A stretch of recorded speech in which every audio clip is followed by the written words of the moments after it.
What's going on, guys? Jake Peffer here with Jake's Cinema Room. I am back with another movie review, and for today's review, I'm going to be looking at the movie I Love My Dad, which stars Patton Oswalt. Patton plays a character named Chuck in this movie. He is a father who is struggling to touch base with his son named Franklin, who is played by director and writer of this movie, James Morosini. Basically, Franklin doesn't want anything to do with his dad. He's grown up with a lot of disappointment from his dad. His dad constantly lies to him and makes promises that he can never keep, and he's just fed up with it. So he's blocked him on social media. He's blocked his phone number from his dad being able to call him and everything. And all Chuck wants is just to be able to spend some time with his son. So it comes to a point where, after talking with one of his work friends, played by Lil Rel Howrey, that he decides to make a fake profile online of a girl that he just recently met at a diner as a waitress.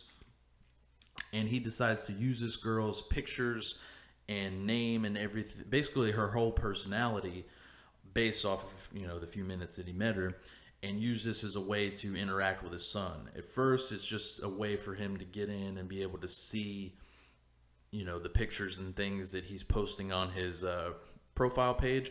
But his son ends up messaging him, and from there, it starts essentially the world's most awkward catfish of all time, because Franklin and this girl, Becca, quote unquote, build this relationship, and Franklin is so excited to have this girl in his life, and in reality it's just his father, who he definitely is not a big fan of at this point in time. So with that being said, this is definitely one of the more awkward and cringe-inducing movies I've seen in quite some time. And that's not necessarily a bad thing. That is kind of how the movie is set up and represented. This is actually based on a real-life story from director/writer/actor James Morosini, who I guess in real life had this same situation play out with his own dad, where he got catfished by him, and his dad set up a fake profile of a girl to try to just to be able to touch base and be able to interact with his son. I don't know what in this movie actually played out in real life and what didn't. I didn't really look up, all the ins and outs of it and everything. But the way it plays out in the movie definitely provides a lot of comedy and humorous moments. But like I said, it's definitely a very awkward movie to watch. And the way it plays out throughout is definitely something that not everybody, unfortunately, is probably going to be a big fan of. The way the movie interprets certain things, for instance, like when Franklin and Becca are communicating, not only are they texting, but they do a nice visualization where they show the two people interacting in real time, where it almost feels like this girl that he's talking to is actually there with him. And it's actually a cool way that they do it. The only downside is there's times where they do it and it ends up being Patton Oswalt, and when him and his son are kissing or doing things that are a little more on the intimate side, that's when things get a little weird and a little crazy. But it's definitely something you just have to watch the movie to kind of get what I'm talking about. But yeah, this movie took me by surprise. I've always been a big fan of Patton Oswalt. He's definitely one of my favorite stand-up comedians, and I've enjoyed a lot of his performances in other movies. This is without a doubt one of the best performances he's ever put on film, because he still brings a lot of his Patton Oswalt quirks to the role, but he's actually putting a lot of heart in this movie that was not expected.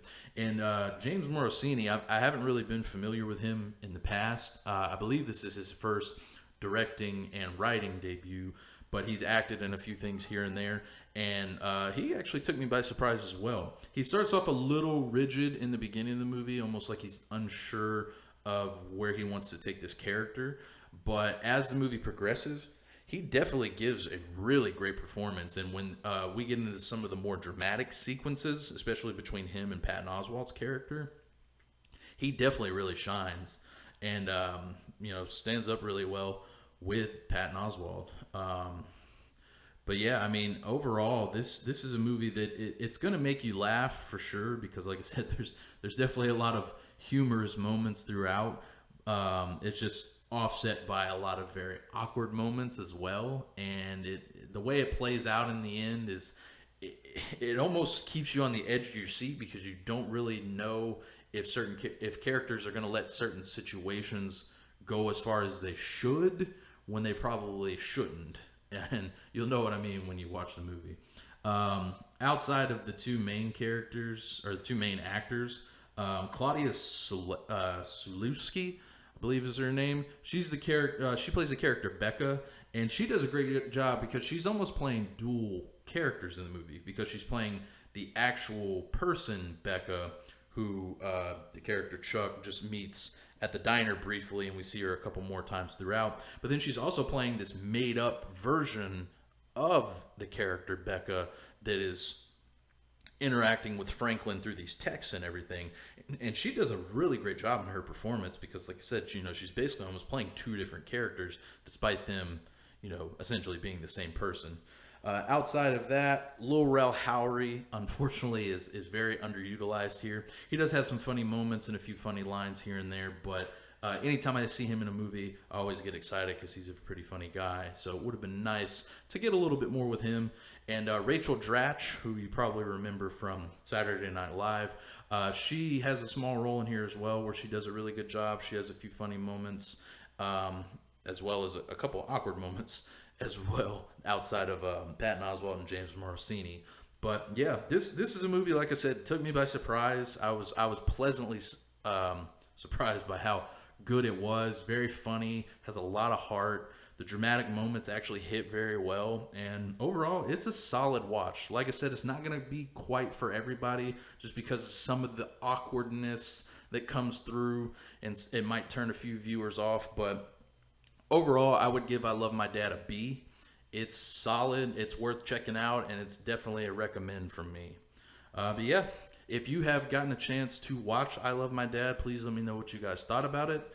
Be sure to check out some of my written reviews on my blog, jakescinemaroom.com, as well as on the website I write for, battleroyalewithcheese.com. And be sure to follow me on Twitter and subscribe to the channel. But yeah, I'll catch you guys next time and be on the lookout for more reviews in the future.